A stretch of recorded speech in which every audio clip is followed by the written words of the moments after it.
Today we're going to look at adding and subtracting radicals.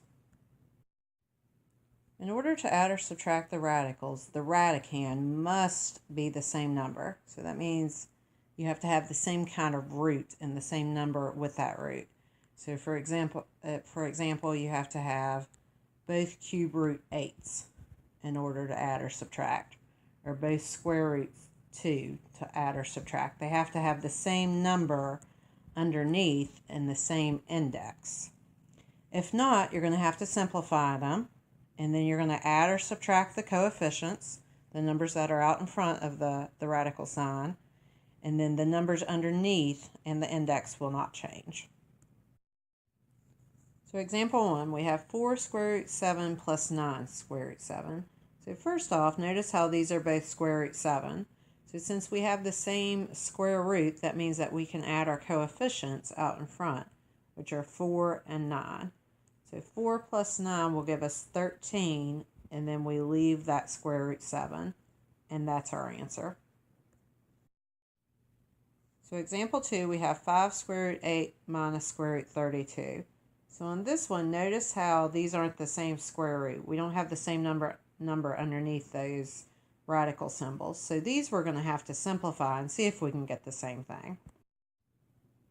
So if we look at the first example, we have 5 square root 8.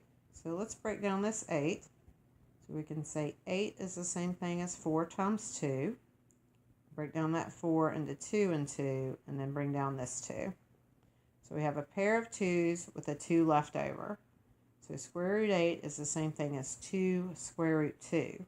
But now notice you had this 5 in front. So you have to bring that down and multiply. So 5 times 2 will give us 10, and then we leave that square root 2. Now let's come to the other side and break down 32. So we'd have 4 times 8. 4 is 2 and 2. 8 is 4 and 2. Bring down that 2, bring down that 2. 4 is 2 and 2, and bring down that 2. So a pair of 2's, a pair of 2's with a 2 left over. So a 2 from each pair, so 2 times 2 gives us 4, and then square root 2. Now this was a minus up here, so I'm just going to bring down this minus.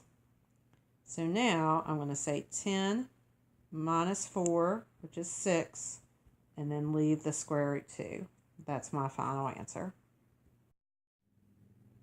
So example 3, we have 38 square root 18 plus 17 square root 75 minus 12 square root 5 minus 8 square root 2. So notice none of these have the same square root.